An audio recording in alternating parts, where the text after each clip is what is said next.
ente boga kesulitan naon bae, bacaan bismillahirrahmanirrahim. Lawang hese dibukana sok bacaan bismillahirrahmanirrahim.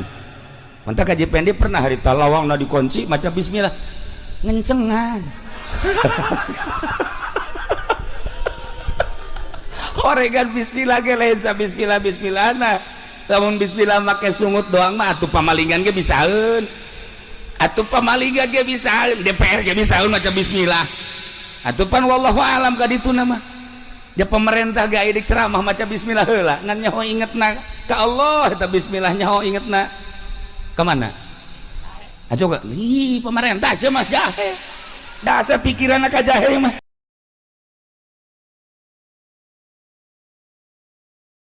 Kurang aya Prabu Kian Santang, putra daripada Prabu Siliwangi, putra daripada Prabu Kitu Satwu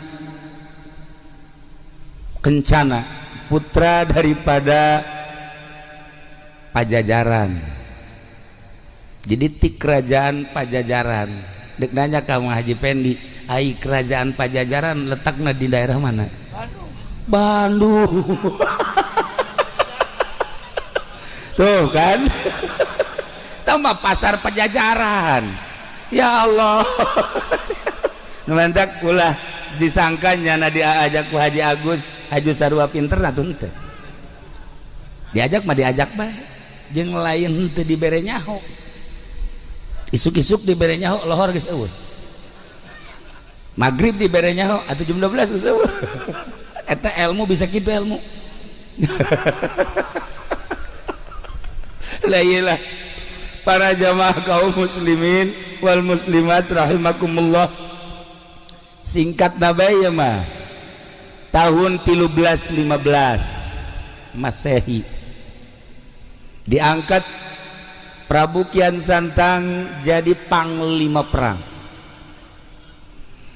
Kulantaran nyana diangkat jadi panglima, nyana neangan musuh. Di Bogor sahanu jago, di Jawa Barat sahanu jago, di luar Jawa Barat sahanu jago. Bebejalah kabapana Prabu Siliwangi, abah kula diangkat jadi jelema sebagai panglima perang. Asana datang ke saat ieu can nyaho kagetih kula, hayang nyaho kagetih kula tunjukkeun bejakeun saha nu panggagahna khususna di Jawa Barat umum nama di Indonesia atau di dunia. Eta bapana teu bisa ngajawab, cek bapana eueuh deui nu panggagah mah nu mantak anjeun diangkat jadi panglima teh saat ieu mah anjeun nu panggagahna. Eueuh deui perang jeung saha bage moal anu mahi ka anjeun mah. Keur ngobrol kitu jol aya aki-aki. Cek aki-aki teh ulah kitu sebab dunia lain Indonesia doang. Kerajaan lain di Indonesia hungkul. Besi hayang nyaho nu gagah saat ieu panggagahna sadunya eta ayana di Mekah. Ngaranna saaki? Ngaranna Sayyidina Ali. Barang geus gabejaan kitu les eueuh aki-aki. Nyana terus bae neangan jalan ke Mekah yang gapanggih jeung Sayyidina Ali. Padahal Sayyidina Ali teh kapan geus maot jauh. Ialah kehebatan Sayyidina Ali karramallahu wajhah di alam barzah nyana mah bisa muncul nyana neangan jalan kumaha carana hayang ka Mekah dipapatkeun ilmuna eta mah sarua ilmu eta mah sebab nyana can Islam jeung ilmu nu dicekel ku Haji Pendi. Nah eta babacaana ge boro-boro urang jin ge teu ngartieun. Eta hebat Haji Pendi. Nu mantek nyana kukula dianggap bisa bahasa eta, bahasa jin, nyana ge termasuk min jumlatihi.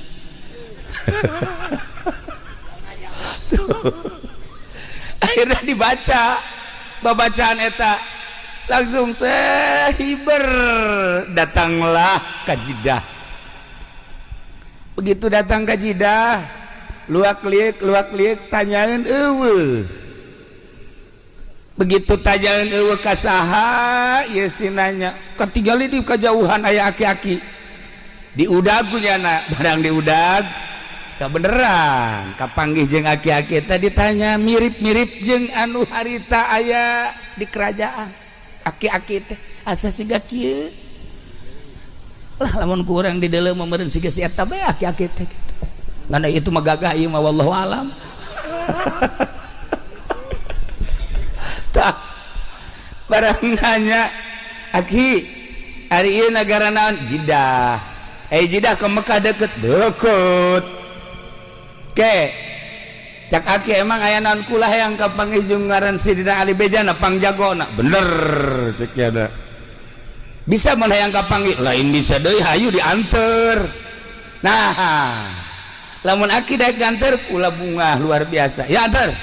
Ayo dianter lempang sekitar 50 meter cek si aki. Aduh, hampura jang.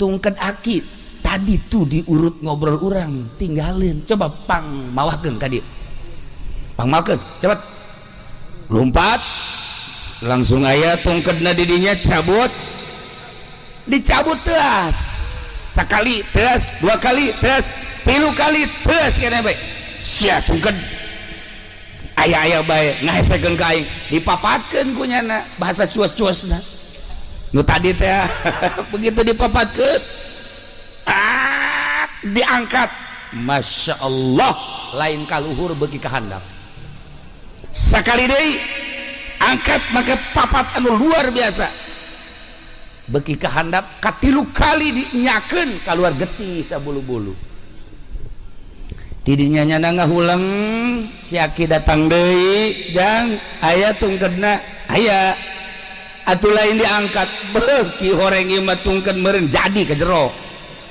Tuh bisa keangkat ya baki, tuh bisa keangkat. Coba ku aki, Bismillahirrahmanirrahim. Diangkat, jababari. Masya Allah, cekian santang, babacaan kok aneh. Babacaan kok aneh. Cek aki-aki, ente boga kesulitan naon bae, boga kesulitan naon bae.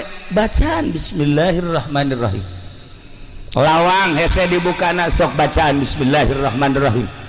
Mantap kaji pendek pernah harita lawang na dikunci maca bismillah ngencengan. Horegan bismillah ge lain sa bismillah na. Lamun bismillah make sungut doang mah atuh pamalingan ge bisaeun.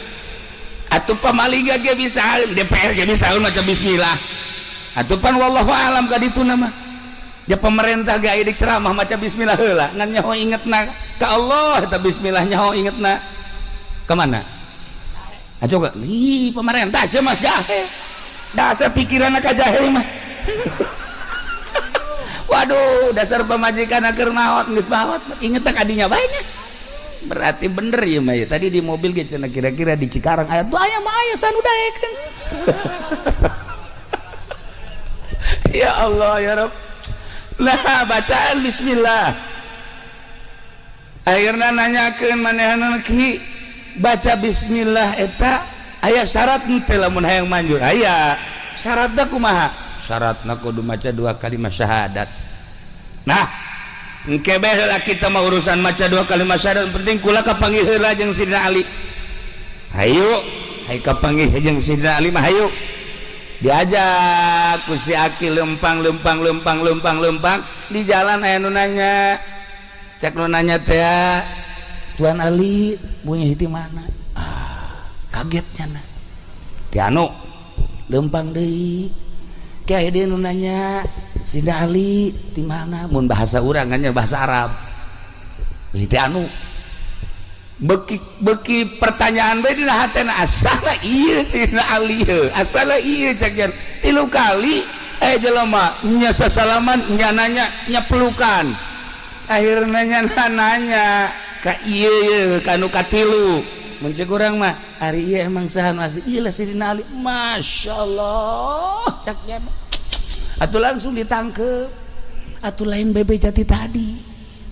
ngisin-ngisin kula bae paingan eta tungked ku kula diangkat teu bisa aju ku anjeun mah bisa nah ku ari geus kanyahoan bahwa kula Sidina Ali ente kan di Indonesia teh endek neangan jago endek hayang tarung ente boro-boro tarung jeung jelema ngangkat tungked geus teu kuat tah jelema arif wali Allah kekasih Allah teu kudu gelut dek dakwah teh ngarupa bae henteu kudu wah saudara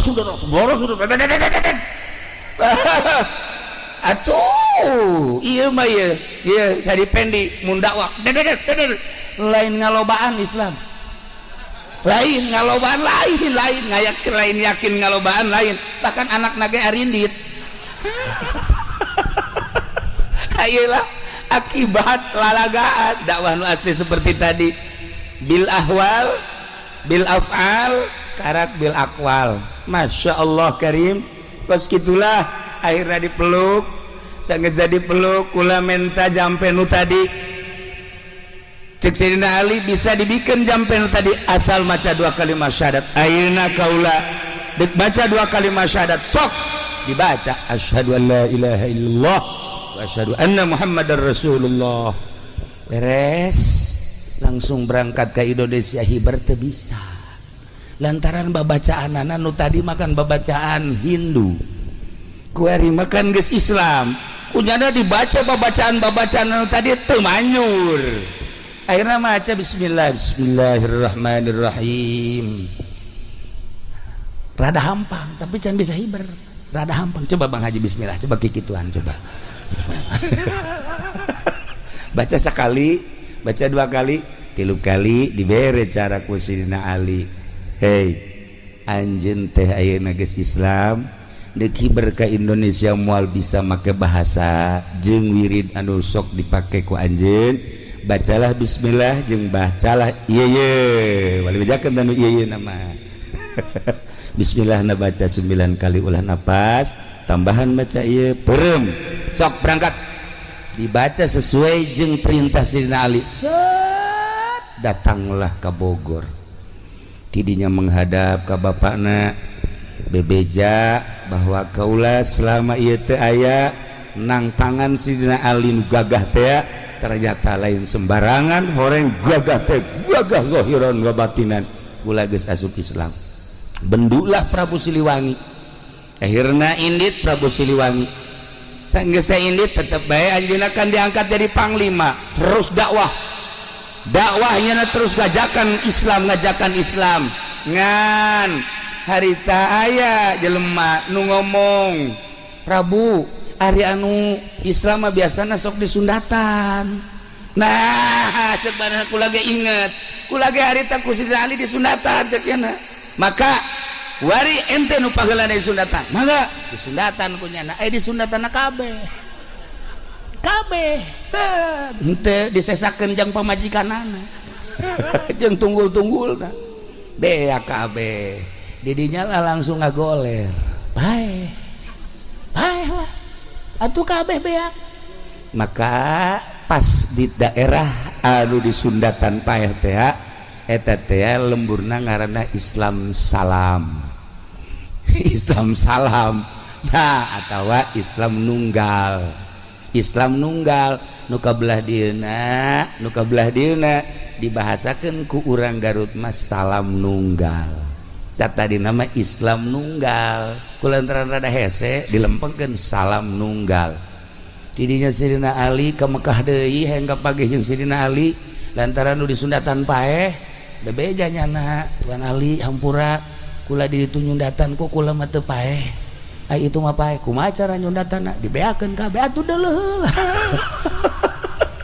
deuleuh nu maneh beakeun teu henteu atuh ulah kabeh maka dibere cara nyundatan ku Sidina Ali netalah seperti pengkong-pengkong nu bara heula akhirnya langsung berdeka Indonesia kujada di sundatan simpreng nah inilah sejarah nyundatan di samping eta Prabu Siliwangi kaditu deui guguru nyundatan oge guguru keislaman untuk keyakinan supaya mantap deui nyana di ditu diganti ngaranna nu tadina Prabu Kian Santang diganti ku Srina Ali menjadi Sunan Rahmat.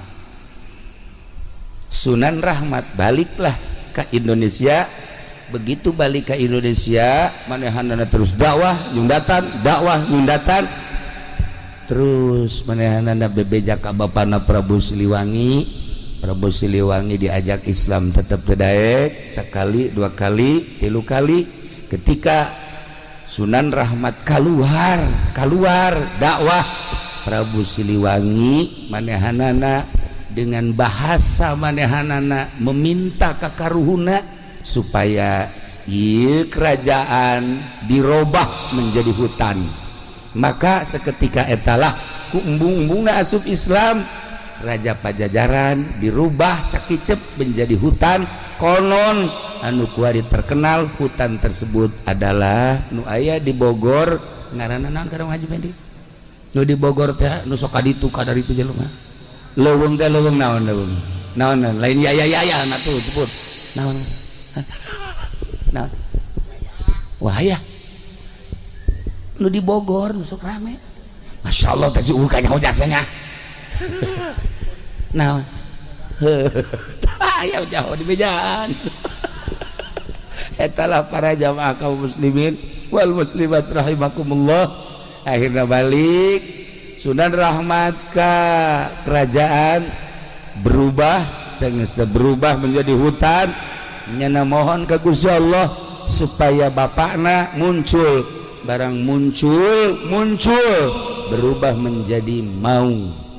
Nah iyalah nyana dumadeheus ka Gusti Allah, ya Allah ya Rabb ieu teh maung lain sa maung na ieu teh abah kula coba supaya bisakeun ngomong ku Gusti Allah maung dibisakeun ngomong.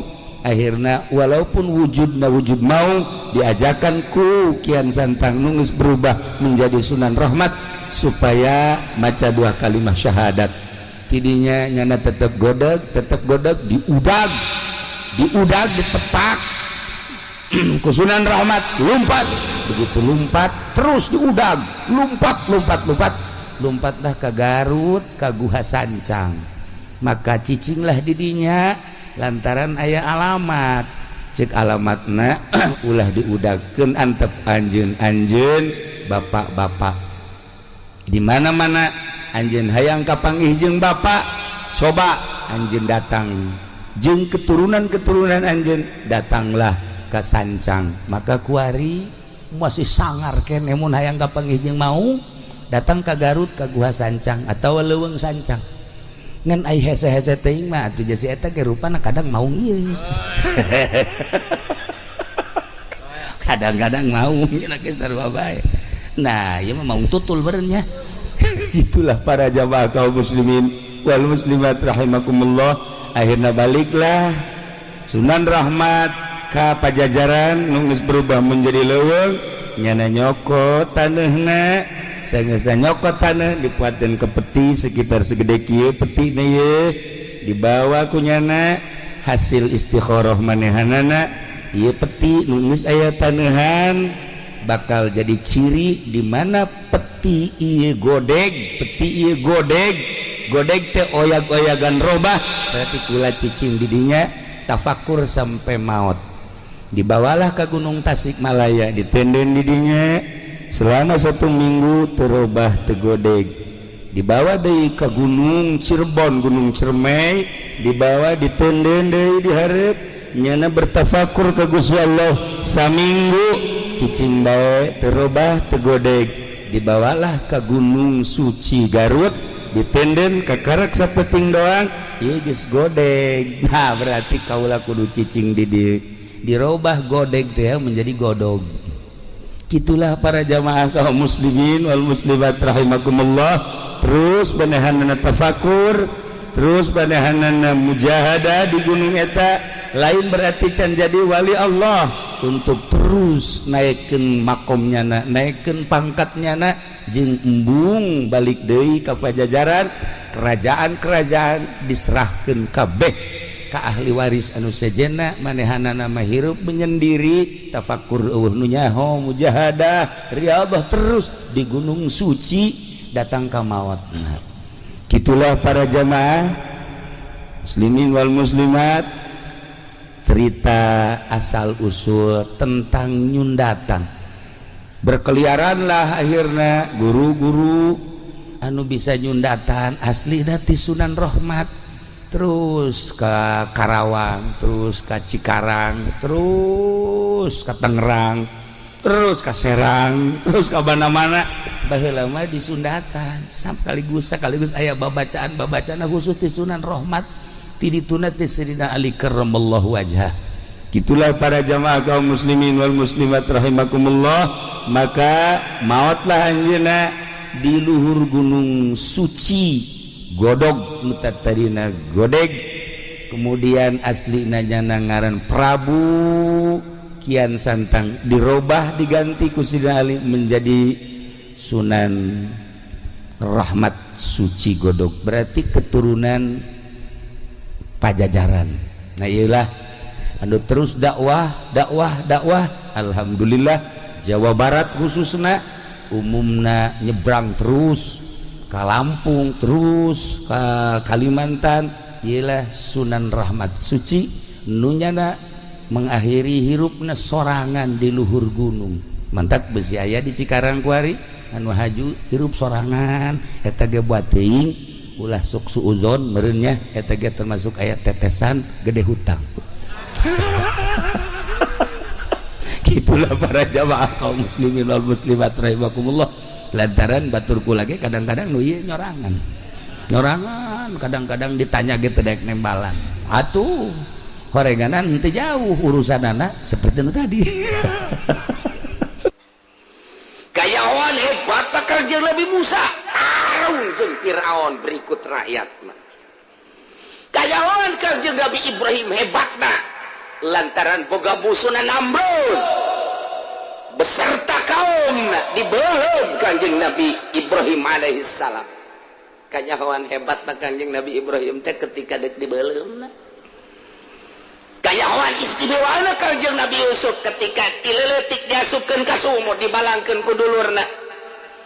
Eta ketika Kanjeng Nabi Yusuf dibalangkeun ka sumur ku dulur-dulurna, kumaha teh Kanjeng Nabi Yusuf? Kanjeng Nabi Yusuf teu bendu ka dulurna. Coba kaistimewaan Kanjeng Nabi Yusuf dasar dijadikeun jelema leueur, dulurna ngabalangkeun ka dirina ngabunuh tatepan maksudna. Apa aya nyungkelik di hatena ka dulur kan henteu? Urang mah pan ka karakter ditanya bae ku dulur. Teu ditanya, urang teu ditanya nyaho teu neuleuh nyaho kumangan teu ditanya doang. Boro-boro urang mah dibalangkeun ka sumur atawa dianiaya teu ditanya doang. Cek jangan teh. Sarua anak abah. Nyana teu nanya ka aing, emangna Haji Sufyan gitu di Sukabumi. Deh, wah geus. Pelabuhan Ratu aing. Nyokot teluh nu penggedena wah. Nyungkelik urang mah. Nyungkelik teluh bae lah geus. Beresan jelema nu kos kitu ieu. Eta urang ka karakter ditanya dong Kanjeng Nabi Yusuf atuh henteu dah. Mantap aju agung ge, eueuh hasud, eueuh nyeri hate, eueuh hikdung unek-unek teu aya.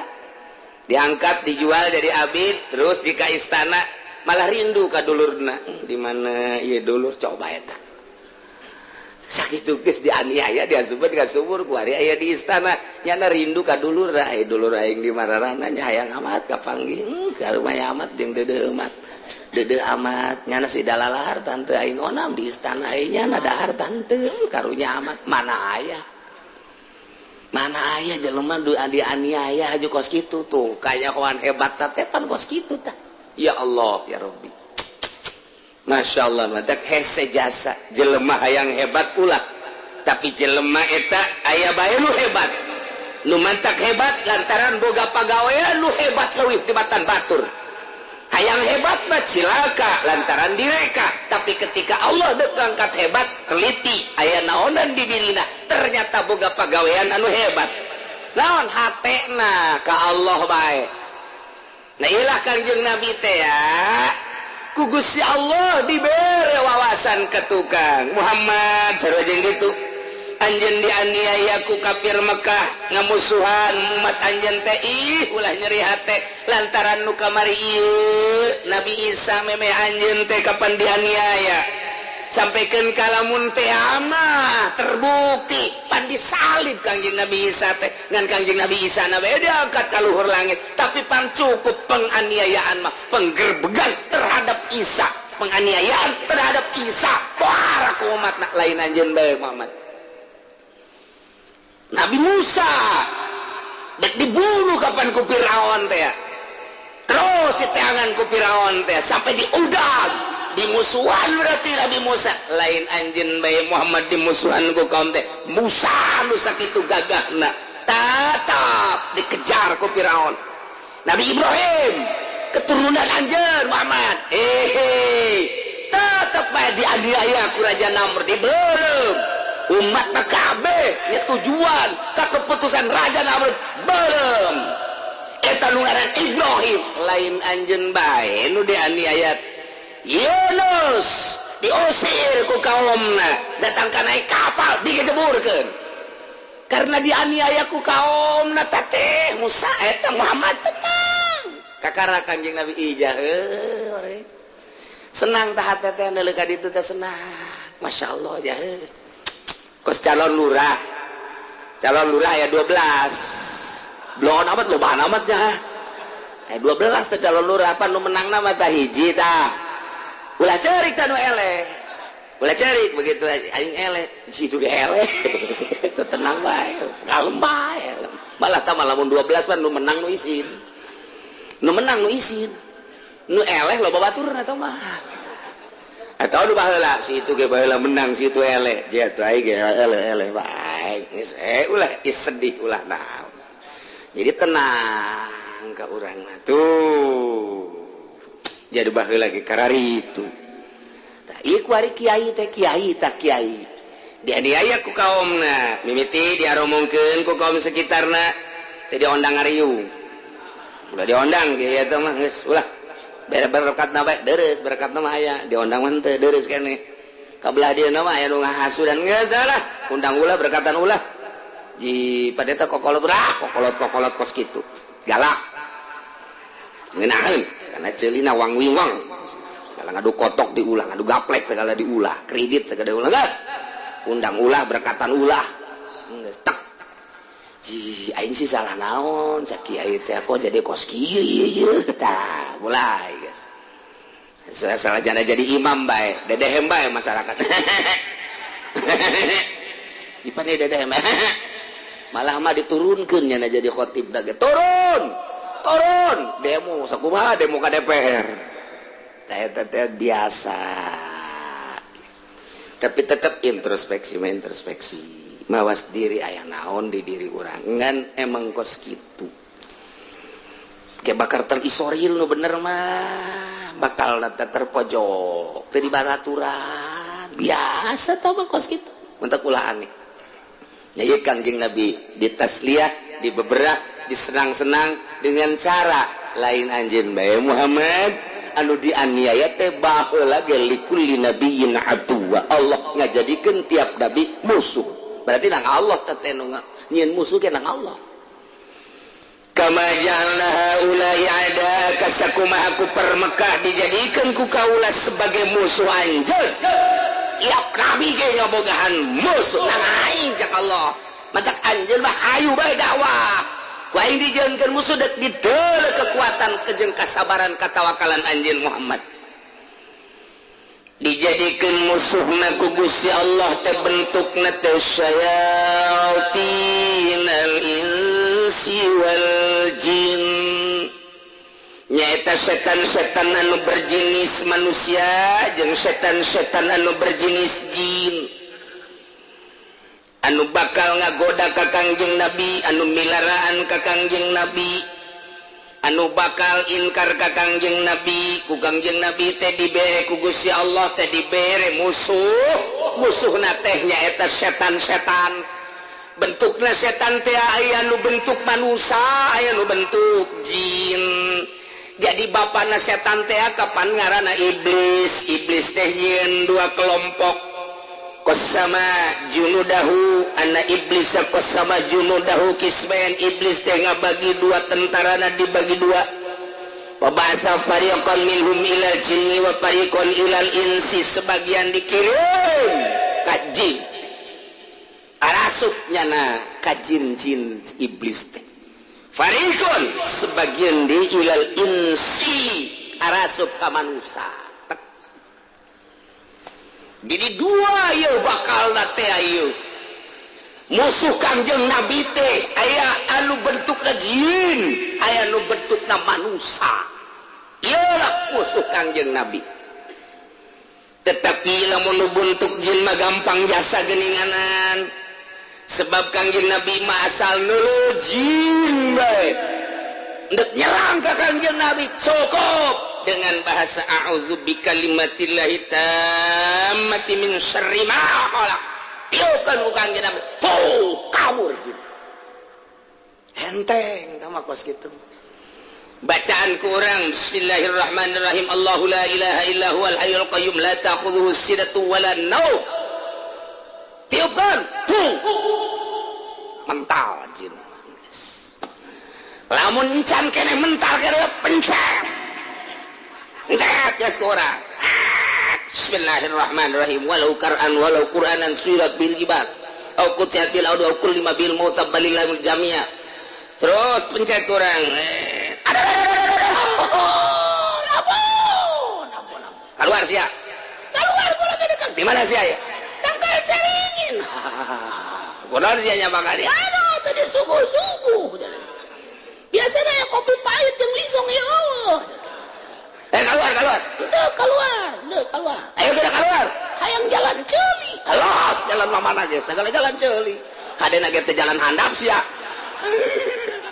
jin betolol segala jalan ceuli as beres bisa gampang coba urusan jin mah orang perang jeung jin babari jasa sebab melalui babacaan panasnya urang melalui babacaan bismillahirrahmanirrahim aya keneh ngajentul a'udzubillahi minasyaitonir rajim ngajentul keneh bae baca deui kurang Allahu la ilaha illa huwal hayyul qayyum ngajentul keneh bae di beak babacaan ieu camperkeun horeng lain jin tama siap tangkal kadongdong dipoles putih bek Agustus goblok ayeuna hanas aing geus kaluar kesang tiis geus siap borangan bae burung.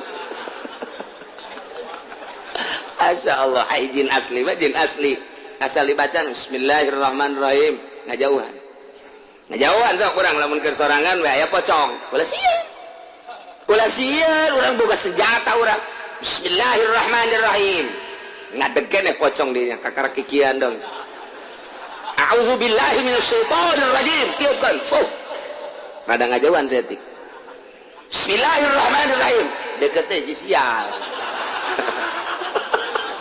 ketibai a'udzubillahi minasyaitonir rajim bismillahirrahmanirrahim Allahu la ilaha illa huwal hayyul qayyum la ta'khudhuhu sinatun wala nawm lahu ma fis samawati wa ma fil ardh man dhal ladzi yashfa'u 'indahu illa bi idhnihi ya'lamu ma bayna aydihim wa ma khalfahum wa la yuhituna bi shay'in min 'ilmihi illa bima sha'a wasi'a kursiyyuhu samawati wal ardi aing bisa siap horeng nang tangan dina goblok mending lumpat atuh kos kieu.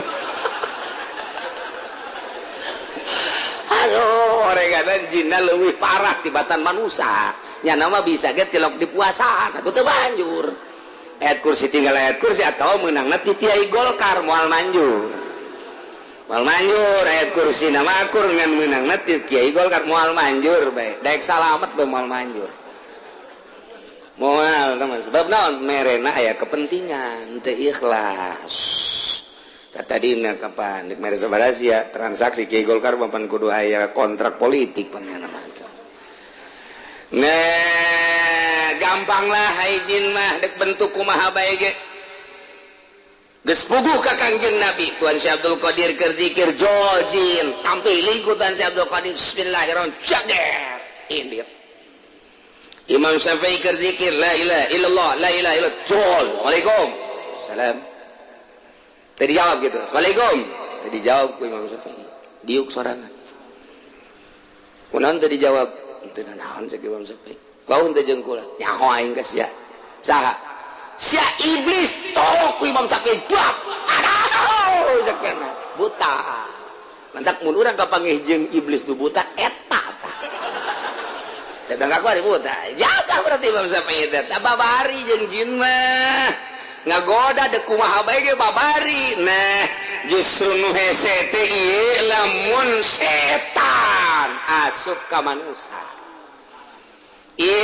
cara asup ka Abu Jahal, cara asup ka Abu Sufyan, cara asup ka Ki Aswad, cara asup ka tadi teh tokoh-tokoh teh eta teh kaasupan iblis. Sehingga nyana wadiun dakwah tentang ka Kangjeng Nabi aya iblisan di jerona. Nitahan ulah iman ka Kangjeng Nabi iblis jadi hakikatna manusia mah nyana teh pasti nama iman.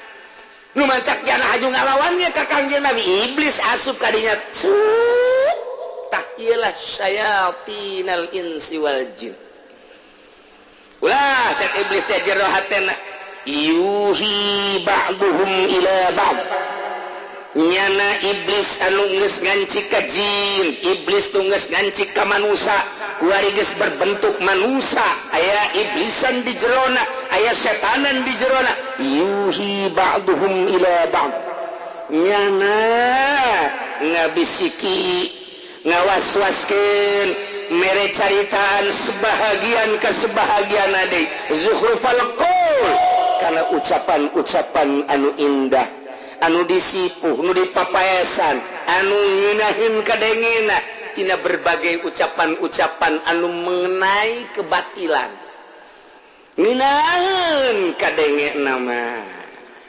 Assalamualaikum Waalaikumsalam damang Kiai alhamdulillah tara ka mana-mana emang henteu ka mana-mana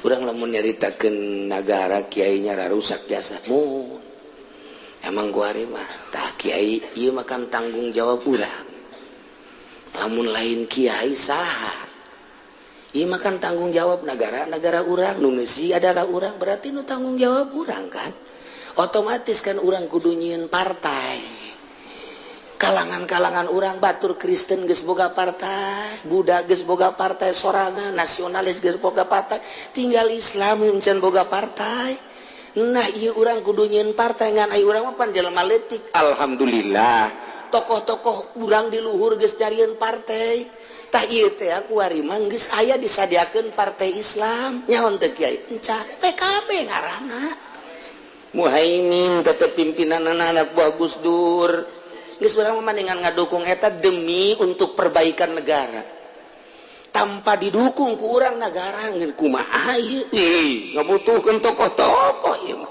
geus urang mah lillahi ta'ala Allahu akbar geus tah ieu mah kula mah geus sakieu bae heulana ngobrolna nya panjang-panjang ge ka dieu deui ka kula assalamualaikum santai ala kadar yang kiai tah insyaallah dibuka teh lumayan 2 juta lumayan menang 2 minggu Waalaikumsalam disambut guys mangga cali kamari mah cicing we disambut sial cali aduh udah manggi dah alhamdulillah kiai loba musyawarah ya para syaitan di unggal provinsi masyaallah alhamdulillah ieu mah urang mah di Banten bae lah kiai anu geus gerak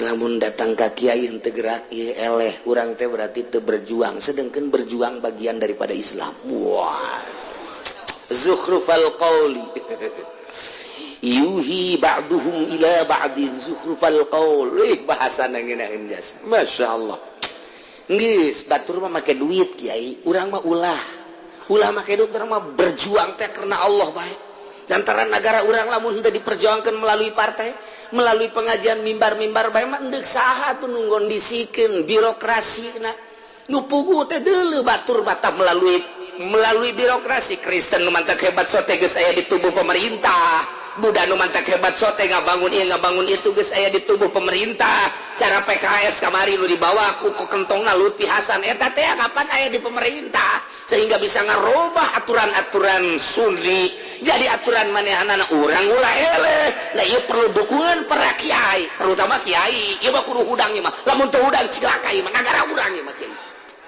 bener oke nih itu dibenerkan yuhi ba'duhum ila ba'd. Yes gitu baik kiai engke kukula dikondisikan kiai teh ieu urang musyawarah di mana musyawarahna ieu mah dek di mana bae masalah ngan ieu mah kuali geus mupakat musyawarahna di dinya di nelayan masalah tah mah dia ieu mah ngan sakadar musyawarah loang jeung para syaitonir rajim. dijemput kiai pokoknya yang aya di imah deui bae. Iya tuh pan kula mah di ditu teu bisa kumaha ulah kieu asal kehadiranna ge barokah. Kehadiranna dong barokah kieu mah datang diuk doa. Geus sakitu. Ih ngadoa ge teu bisa. Teu kudu ngadoa diuk bae. Kiai mah asal hadir bae geus berkah bae pokona mah forum lamun aya kiaian berkah. Yuhi ba'duhum ila ba'd. Eta teh aya jurigan. Eta aya jurigan bego. Aya jurigan kalau kos kitu tah tikem habak tapi pangeuna ini yuhi ba'duhum ila ba'd. Bu kiai atuh lamun urang cicingan riweuh sakit ge urang teh cicingan riweuh komo lamun cicingan henteu berpikir kieu si kiai teh kamari ge dicarekel ku nyana jakarorupsi dia teu pernah ngunggulkeun negara aing geus majang geus bae nyabati lo meretilo.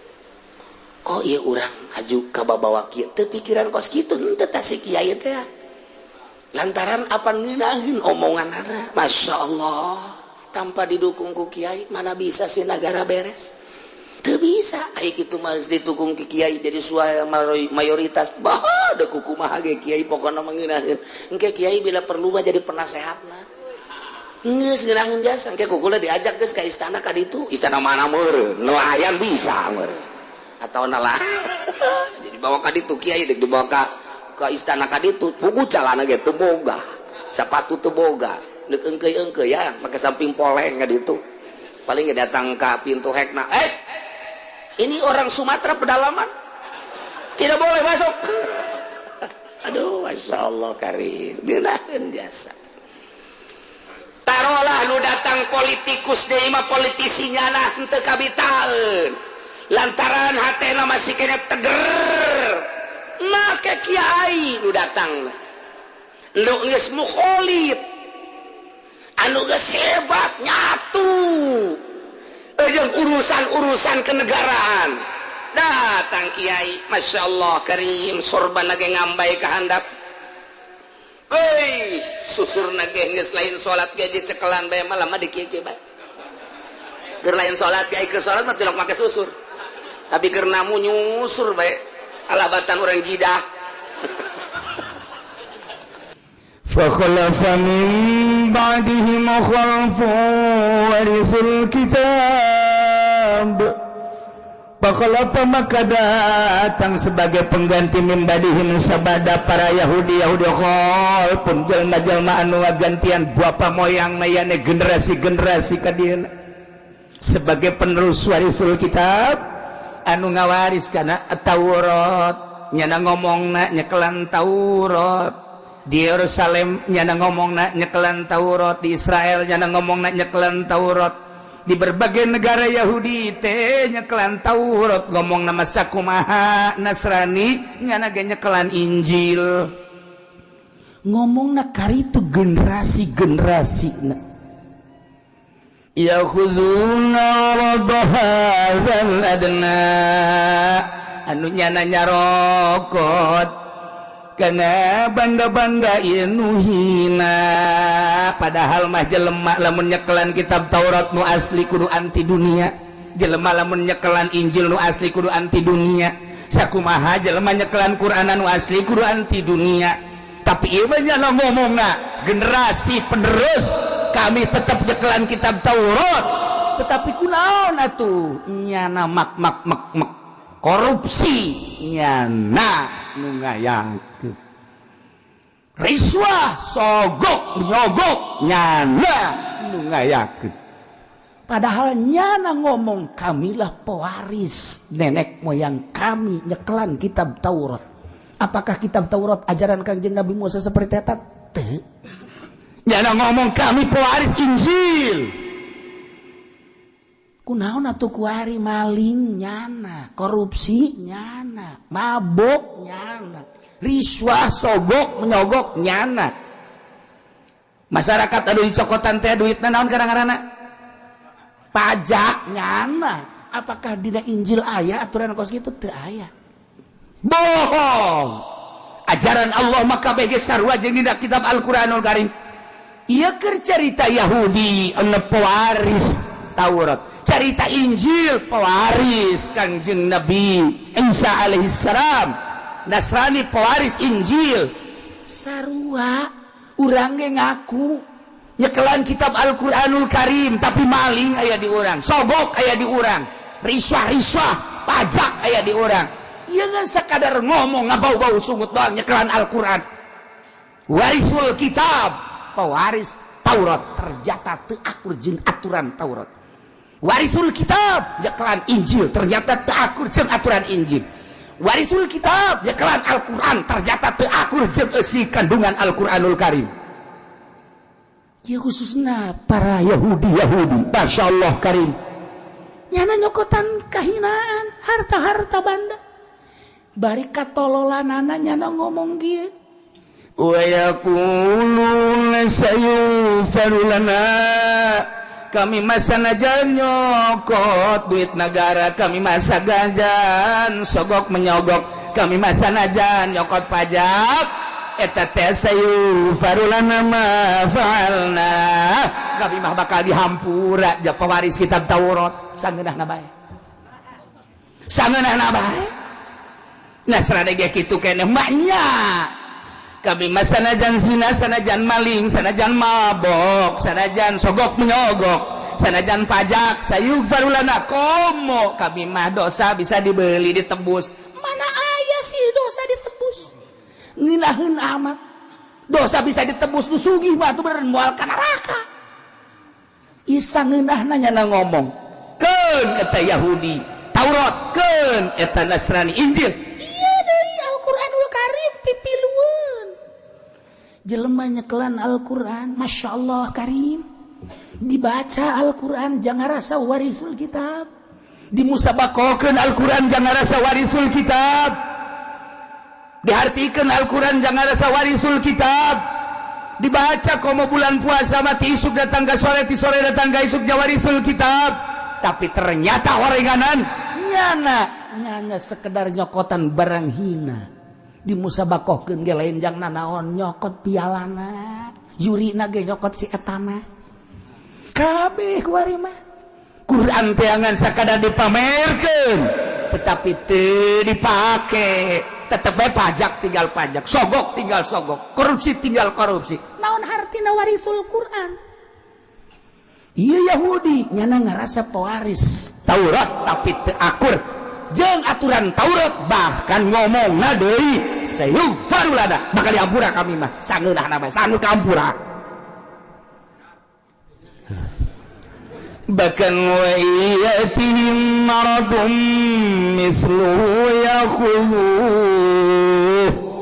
lamun datang deui ka manehna banda-banda dunia anu hina model nu tadi tetep bae dicokot deui nya geus boga ku ari 100 juta aya deui hancenganeun 100 set basi kada dicokot nya geus boga 1 miliar ku ari teh aya deui anu mere nu nyogok 1 miliar dicokot deui bae. Nyana padahal mah korupsi teh geus 1 triliun aya deui liang jang korupsi 1 triliun dicokot keneh bae. Nyana kuari mah pajak nyokotan dina pajak teh geus aya saeuheuh masih keneh nyokot 2 eueuh keneh bae. Teu kumaha coba? Wa iyatihim aradum mislu yakhudhu. Orenganan eta geus aya dina Al-Qur'an geus ngajelaskeun kos kitu ulah kaget. Pajak nu aya di Indonesia boro-boro sa Indonesia sa Kabupaten Tangerang ge wallahu alam aslina sabaraha. Disetorkeun nama sakean sabodo kumaha nya bae saenggeusna aya sakean 4, T, sakean 5 T, sakean tapi nu di bangkuna sabas kumaha nya bae. Encan deui korupsi tina proyek-proyek lain di Tangerang bae Serang Pandeglang sakuliah ing Indonesia. Nyana geus seubeuh sabenerna 10 triliun tetapi aya deui masih keneh korupsi keneh bae. Koreng geus aya di dieuna Yahudi mah kos kitu. Pan nyana mah lain Yahudi, nyana ngekor ka Yahudi. wa iyatihi maradun mislu yakhudhu kitu bae terus. Tah nu mantak kuari urang neangan kiai nu pinter ambalayah lobana tapi coba neangan kiai nu embungeun disumbang ku pamarentah tah eta kiai nu asli mah. Aya cenah di lumbungnya nama telok disumbangnya nama Teu kapake. sakali dia disumbang minta deui nya nama. Sia ada dah. Iya deh. Neangan nu baca kitab jago loba, neangan anu nyaritakeun urusan hukum ambalayah. Coba neangan anu embungeun dibere ku pamarentah tah eta mah hiji. Eta mah hiji. Asal kiai mungkin dibere ku pamarentah eta tuturkeun. Lamun kiai mundaikeun dibere ku pamarentah ulah dituturkeun. Sakitu bae geus. Kamalacin sia kajian hukum age. Ulah sok kitu cenah kiai, sombong amat sih kiai. Sok sembarangan bae. Pacar namanya na getrok dibere meureunana. Aing mah dibere ge saeutik. Aja ditari mah kudu ditari mah. Aja dahar ku kiai, urusan aing teh mah. Tarakeun ka sisi-sisi ka belah dieu coba ge. Saha nu sok ngadaharna? Sia eta keneh bae. Ji embung ieu mah kajian hukum age. Sebab naon? Izin ka Allah. Engke kumaha mun ditanya ku Allah. Sebab naon eta pajak adalah getih masyarakat, nanah masyarakat. Manya kudu nguyupan nanah jelema. Tih nu mantak diaji Al-Qur'an, diaji kitab hadis Kanjeng Nabi. Pohar hebat jas. Urang mun ngadengekeun mustalahat hadis teh jago jasa, mustalahat tafsirna hebat jasa. Urang nyaritakeun fikihna beuh, usul fikihna jamul jawamaina hebat jasa. Asbah wan nazairna hebat, tapi nyana lupa di duit pamarentah. Hei, nonsen. Naonan nu kos kitu. Masyaallah. Tah, ieu Yahudi orang nu kos kara itu. Taurat dicekel nganggap yana pewaris Taurat tapi dipakai neangan barang nu hina yana dunia geus aya ge manehna tetep bae nyokot deui bae ngomongna lamun diomong sayuk parulana bakal dihampura. Masyaallah karim harapannya na magpirota dihampura padahal wahum aiduna ila ma falu terus-terusan manehanana musirruna alaih terus bae padahal mah nyana nyokotan dunia dia padahal mau alaysa fit taurati wa'dul magfirah mal israt.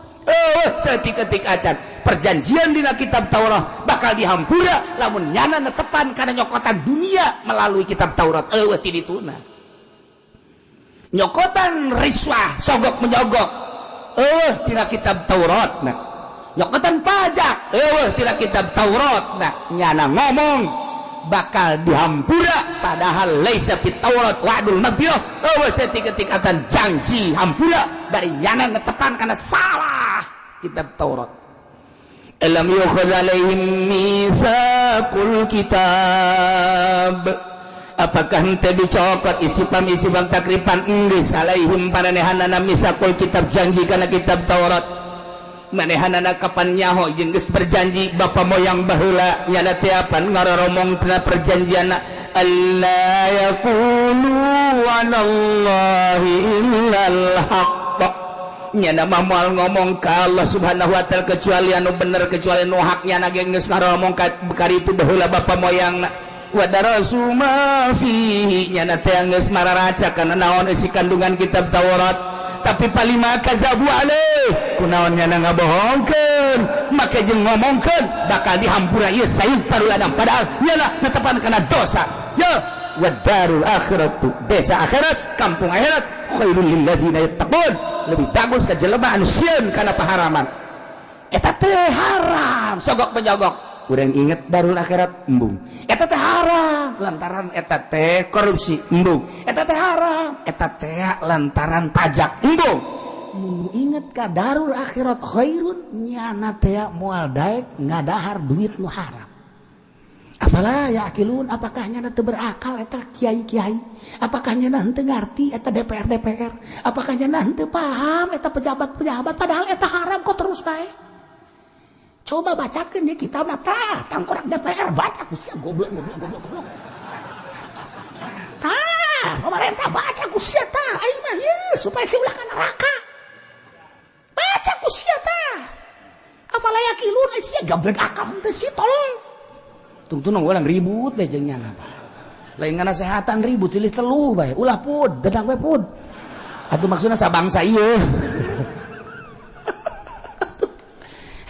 kesadar gara kesehatan ku aja geus kabehan gitu sugan teh mah bakal na kiai jadi bupati teh bisa nganasehatan minimal jang dirina horeng katangkep nyana ku ari mah santren sugan teh mah kiai jadi DPR sugan teh mah bisa nganasehatan umat minimal jang dirina horeng nyana ambalayah kabelah dituna Quran aya di otak nyana kitab aya di hate nyana sagala rupa aya di otak nyana tapi nyana teu make persis kos Yahudi anu warisul kitab nyana ngawaris kana kitab Taurat bari dibaca ku nyana bahkan didengung-dengungkeun ku nyana tapi nyana tetep maksiat dengan bahasa sayuk parulana bakal dihampura enak aya lu je urang ngomong ka DPR hei Pak atuh langsung membilang kage dihampura Gusti Allah mamah roman enak aya lu je cak pemerintah dam kage urang geus pensiun mah urang ge geus minta hampura enak aya lu gua tabok lu ngomong sangeunana sayuk parulana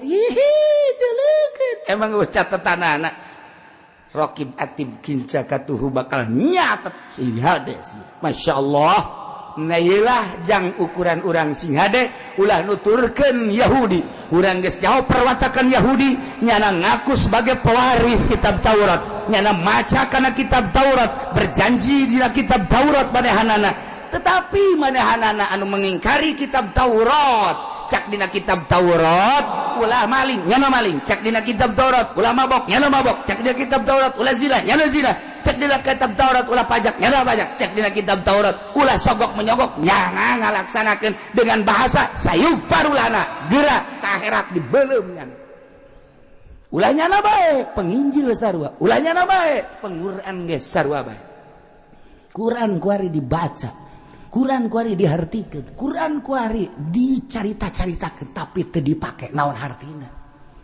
ieulah bakal ingatkeun wadarul akhiratu khairul lil ladzina yattaquna afala yaqilun kampung akhirat leuwih bagus pikeun jelema nu sieun kana berbagai perharaman-perharaman tah ditadakeun ku Gusti Allah boga akal henteu sia lamun boga akal jauhan eta haram lamun sia boga akal sempurna jauhan mabok jauhan zina jauhan maling korupsi jauhan pajak jauhan sogok menyogok aman tidinya aman jaga di akhirat mudah-mudahan orang kabehan bisa maraca Quran getol maraca Quran getol ngamanan Al-Quran getol make Al-Quran sehingga orang diamankan ku Gusti Allah di dunia wal akhirah urang doakeun negara urang mudah-mudahan negara urang tentrem jalalujur jeung araradil maraca Quran pejabatna ngahartikeun Al-Quran pejabatna maka Al-Quran pejabatna sehingga di akhirat sarua menang perlindungan Allah Subhanahu wa taala bi barakatul Quran Al-Fatihah. Bismillahirrahmanirrahim. Alhamdulillahirabbil alamin. Ar-Rahmanir-Rahim Maliki yaumiddin Iyyaka na'budu wa iyyaka nasta'in ihdinas siratal mustaqim Shiratal ladzina an'amta 'alaihim ghairil maghdubi 'alaihim waladdallin.